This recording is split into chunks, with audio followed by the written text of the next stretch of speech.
Hello friends, welcome to exam B. आई एम Sushil Ragade, ex manager Reserve Bank of India. और इस वीडियो में हम दो टारगेट स्टूडेंट्स के लिए वीडियो बना रहे हैं। एक तो है इंटरव्यू प्रिपरेशन जो 2023 के लिए है, और फेज़ 1 और फेज़ 2 का जो प्रिपरेशन कर रहे हैं आरबीआई ग्रेड बी 2024 के लिए। क्योंकि ये जो वीडियो है आरबीआई बुलेटिन के बारे में, इसमें मैं बताऊंगा आपको इसमें क्या क्या पढ़ना है और किस तरीके से पढ़ना है। किस तरीके से यानी कि आप डायरेक्टली डॉक्यूमेंट भी पढ़ सकते हैं, या फिर आप कोई जैसे समरी अगर आपको कोई प्रोवाइड करता है तो वो भी पढ़ सकते हैं। तो इसमें हम डिटेल में देखेंगे। और मैं आपको इस साल से मैंने ये नया इनिशिएटिव लिया है कि मैं खुद इस पर थोड़ा वर्कआउट करके इससे मतलब जो बेसिक टर्म्स है वो भी निकालूंगा। उसके बाद आपको डिस्क्रिप्टिव के लिए क्या क्वेश्चन आ सकते हैं उसके मॉडल आंसर भी मैं प्रोवाइड करूंगा। तो ये आप अच्छे से वीडियो देखिए। और अगर आपको ये फाइल चाहिए तो आप नीचे डाउनलोड में लिखिए कमेंट सेक्शन में कि हमें चाहिए। तो मैं अभी इमीडिएटली प्रिपेयर नहीं किया है, वो मैं कल तक प्रिपेयर करके आपको डाउनलोड के लिए अवेलेबल करा देता हूँ। चलो यहाँ पे वीडियो स्टार्ट करते हैं। तो इंटरव्यू के लिए जो प्रिपरेशन कर रहे हैं उनके लिए मैंने काफ़ी वीडियो बनाए हुए हैं, आप ये जाके देख सकते हो, काफ़ी यूज़फुल आपको रहेंगे। ये आरबीआई का वेबसाइट है। आपको आरबीआई बुलेटिन में जाना है तो यहाँ पे आपको जाना पड़ेगा पब्लिकेशन में। पब्लिकेशन पे करने के बाद अलग अलग टाइप के पब्लिकेशन होते हैं। एनुअल है, कुछ आपको हाफ ईयरली मिलेंगे और ये मंथली मिलेंगे। मंथली में ये आपका आरबीआई बुलेटिन है, monetary and credit information review, इसको MCIRB कहते हैं। ये सिर्फ 4 पेज का होता है। ये आपको पढ़ना चाहिए अगर आप इन डेप्थ आरबीआई का पढ़ाई करना चाहते। तो आज हमारा फोकस है आरबीआई बुलेटिन, और ये अभी परसों रिलीज़ हुआ था, उसके बारे में मैं पढ़ाई कर रहा था। तो उसके बेसिस के ऊपर मैंने कुछ नोट्स बनाए हैं, मैं आपको दिखा देता हूँ। और वो नोट्स आपको, ये अभी जो सैम्पल है, आपको इसमें मैं और भी एडिशन करने वाला हूँ 10-15 पेजेस, और आपको एवरी मंथ ये हमारे कोर्स में मिलेगा आरबीआई ग्रेड बी के। और जो अभी इंटरव्यू के लिए जिन्होंने कोर्स खरीदा है उनको भी मिलने वाला है, और जिन्होंने 2024 के लिए ज्वाइन किया है उनको भी वो मिलने वाला है। ठीक है, तो ऐसा ओपन होता है आरबीआई बुलेटिन। यहाँ पर जाएंगे आप, ये अगस्त वाला है, देखो अगस्त वाला है। तो ये अगर आप क्लिक करेंगे तो यहाँ पर आपका पूरा का पूरा, आई थिंक ये नियर अबाउट 195 से 200 पेजेस के आसपास है, ये मिल जाएगा। अगर आपको एक एक डॉक्यूमेंट ओपन करना है जो जो काम का है, आप यहाँ से ओपन कर सकते हैं। देखो यहाँ पे ना सबसे इंपॉर्टेंट गवर्नमेंट का स्टेटमेंट है।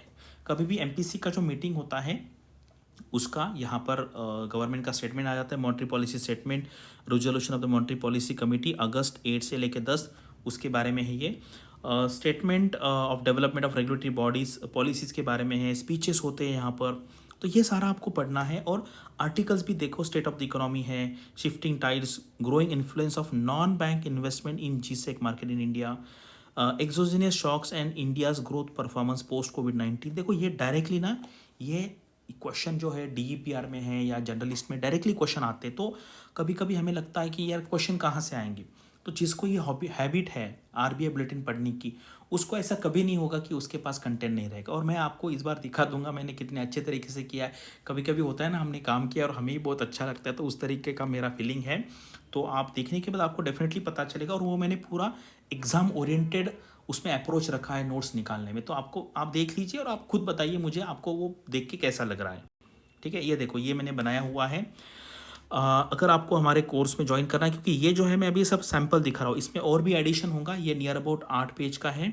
इसमें मैं सोच रहा हूँ कि 20-25 पेज का हर मंथ निकाले। ठीक है, हर मंथ का 20-25 पेजेस का एकदम क्रक्स निकाले, और वो आपको फेज़ 1 में हो, फेज़ 2 में है, इंटरव्यू में, सारे जगह पे आपको यूज़फुल होगा। अगर आपको हमारा कोर्स ज्वाइन करना है तो आप यहाँ पे जाके कॉल कर सकते हैं। देखो ये है monetary policy committee met 8, 9 and 10 अगस्त को।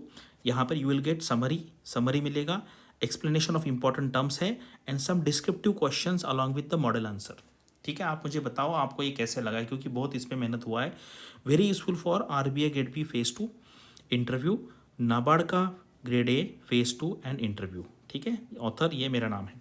अभी यहाँ पे देखो ये 10 पॉइंट्स में मैंने समरी निकाला है। ठीक है, मैं आपको पढ़ के दिखाता हूँ।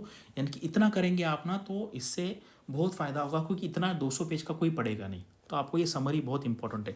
The RBI has kept the policy repo rate unchange at 6.5%। ठीक है, the decision is aimed at maintaining economic stability and controlling inflation while supporting growth. ये बहुत इंपॉर्टेंट है। ये आरबीआई का हम क्या कहते हैं, जो प्रियम्बल है उसका ये क्रक्स है। ठीक है, the MPC is focusing on aligning inflation with the target while supporting growth. The committee यानी कि MPC के बारे में is working to balance the need for economic growth with the need to keep inflation in check. आपको पता है जैसे growth बढ़ेगी इन्फ्लेशन भी बढ़ेगा, ठीक है, ग्रोथ कम होगा तो इन्फ्लेशन भी कम होगा, वो टेंडम में जाते, साथ में जाते। The governor expects a rise in the headline inflation due to vegetable prices and it is based on current market trends and the impact of various factors on the cost of goods। आपको पता है अभी vegetable का, tomato का आपने देखा होगा वो बहुत बढ़ रहा है। Point number 4, the Indian economy is projected to have a real GDP growth of 6.5%। देखो आपको पता है एक रियल होता है एक नॉमिनल होता है, नॉमिनल में इन्फ्लेशन इंक्लूड किया जाता है, तो इन्फ्लेशन माइनस करने के बाद जो होगा वो रियल होगा, ठीक है, 6.5% for 23-24।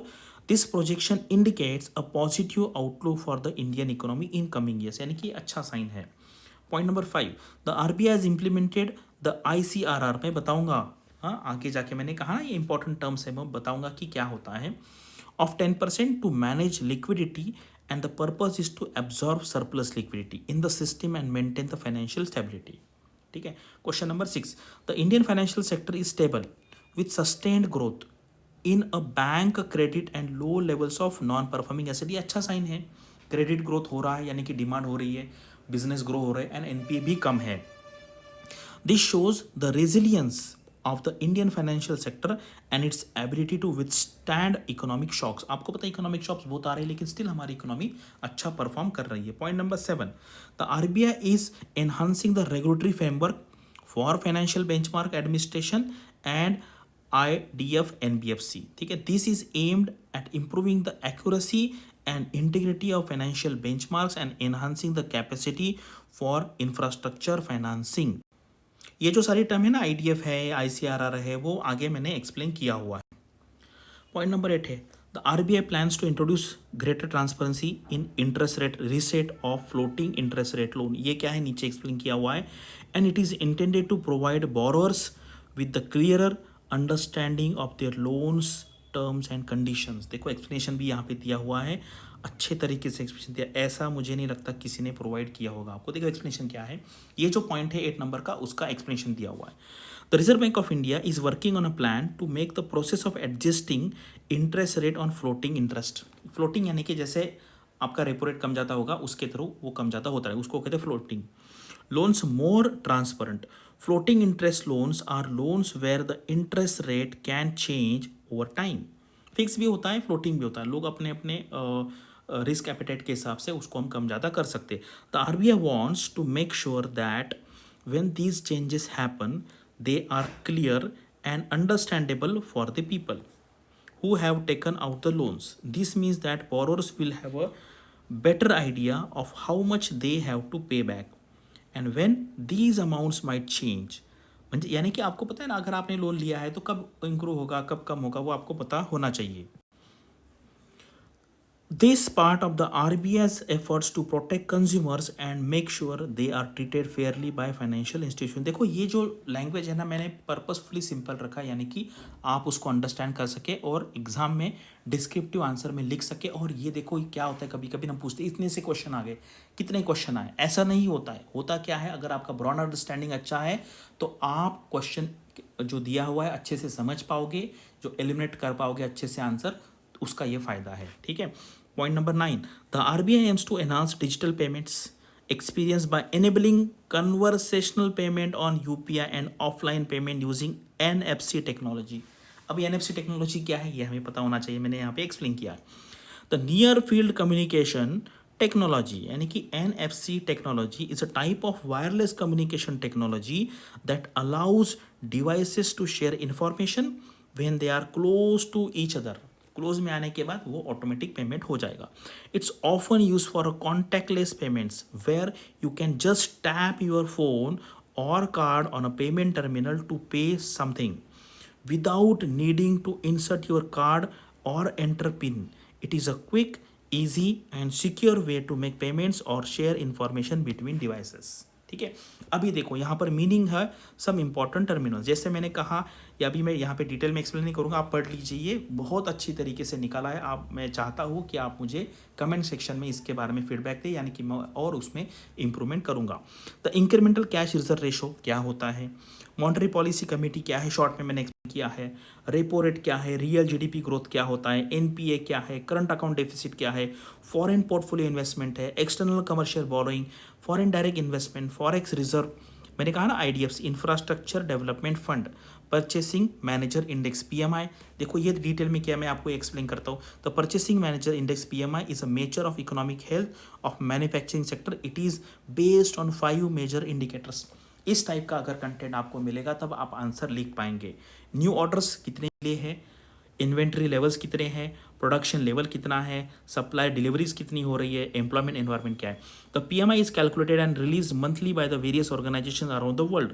A PMI above 50 indicates that the manufacturing sector is expanding, while a value below 50 signals it is a contraction. A value of 50 means there is no change. The PMI is a significant indicator of economic health because manufacturing is a major sector of the economy and its performance can be provided insight to broader economic trends. तो इस तरीके से MPC पहला आपको summary दी जाएगी, उसके बाद उसके इंपॉर्टेंट टर्म्स एक्सप्लेन किया जाए, क्योंकि आप में से कुछ लोग नए हैं जिनको बैकग्राउंड नहीं इकोनॉमिक्स का, फाइनेंस का, तो उनको ये समझ में आएगा। अभी देखो some descriptive questions with along with model answer. Discuss the role and objective of the MPC in managing the Indian economy, how does it aim to achieve this objective. Model answer देखो बहुत अच्छे तरीके से दिया। आप definitely मैं आपको advice मतलब रिक्वेस्ट करता हूँ कि आप पढ़िए, देखिए इसका क्वालिटी कैसा है, अच्छे तरीके से ये वर्ड है, इतना आप एग्जाम में लिख सकते हैं, इसको एक्सपांड भी कर सकते हैं। Question number 2, explain the concept of public tech platforms for frictionless credit delivery and its potential impact on the financial inclusion India. अगर आपने ये नहीं पढ़ा है इस टाइप के क्वालिटी डॉक्यूमेंट्स तो आप आंसर नहीं लिख पाएंगे। आप इसको पढ़ के देखिए किस तरीके से ये लिखा हुआ है। Question number 3, explain RBI's efforts to enhance transparency in the interest rate reset of floating interest loans. How will this impact borrowers? Model answer यहाँ पर दिया हुआ है, ठीक है। Question number 4, discuss the challenges faced by the global economy and how they might impact India's economic growth. Model answer यहाँ पे detail में दिया हुआ। तो ये 8 पेज का डॉक्यूमेंट है, ये जस्ट मैंने अभी पढ़ने को स्टार्ट किया है, इसमें और मैं कम से कम 20 पेज ऐड करने वाला हूँ। ये नियर अबाउट सिर्फ 25% का मेरा समरी है, उसका समरी दिया है, इंपॉर्टेंट टर्म्स एक्सप्लेन किए हैं, डिस्क्रिप्टिव में क्वेश्चन आएंगे। ये डायरेक्ट मॉडल आंसर है। अगर आप ये पढ़ के अगर किसी की एबिलिटी है तो आप इसको रट्टा भी लगाएंगे और अंडरस्टैंड करेंगे तो एग्जाम में आप इसको लिख पाएंगे, ठीक है। जिनको आरबीआई का इंटरव्यू का कोर्स ज्वाइन करना है, यहाँ पे प्रोसीजर पूरा दिया हुआ है, आप इसको फॉलो कर सकते हैं। यहाँ पे कॉल करके एडिशनल इन्फॉर्मेशन ले सकते हैं। एग्जाम भी ऐसा प्लेटफॉर्म है जहाँ पर 5 आरबीआई के एक्स ऑफिसर्स हैं, और यहाँ पे भी आप कॉल करके मुझे पूछ सकते हैं हमारे टीम को कि क्या प्रोसीजर है इंटरव्यू में ज्वाइन करने का, या अगले साल का जो बैच है वो भी अभी स्टार्ट हुआ है, वो भी आप ज्वाइन कर सकते हैं। और मेरा जो फर्स्ट क्लास था लास्ट टाइम टेक रीजन की वजह से नहीं हो सका, मेरा फर्स्ट ईएसआई का जो क्लास है इस संडे को शाम को 8:15 को होने वाला है। शाम का टाइम इसलिए रखा है क्योंकि काफ़ी सारे लोग वर्किंग प्रोफेशनल है या आप एमबीए कर रहे हो, कुछ हायर एजुकेशन ले रहे, वो अटेंड कर सके, इसलिए हमने इवेंट का टाइम यहाँ पर रखा है। और देखो ये मेरे पे 2 क्लासेस हो चुके हैं, इसका रिकॉर्डिंग अवेलेबल है। मैंने ये 2 क्लासेस का रिवीजन लास्ट संडे को लिया था। अभी 18 अगस्त को यानी कि आज फ्राइडे को शाम को 9:15 को सीपी जोशी सर का क्लास इंटरव्यू के लिए होने वाला है, my experience at the Reserve Bank of India, ठीक है।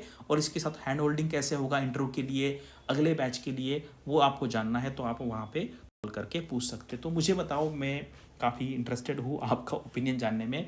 जो मैंने आपको आज पे 8 पेज का जो नोट्स बनाया है, अगर उस तरीके का आपको मिलेगा रेगुलरली, और ये सिर्फ ये नहीं, बाकी भी जो आरबीआई के डॉक्यूमेंट्स आते हैं, साल भर में 7-8 डॉक्यूमेंट आते, उसका भी मैं बनाऊंगा, इंटरनेशनल रिपोर्ट्स का भी बनाऊंगा, यानी कि आपका अंडरस्टैंडिंग ऐसा हो, फेज 1 में भी काम में आ जाए, फेज 2 में भी काम में आ जाए, एंड इंटरव्यू में भी काम में आएगा, ठीक है। तो कैसा लगा डेफिनेटली मुझे फीडबैक आपको यहाँ पे देना है।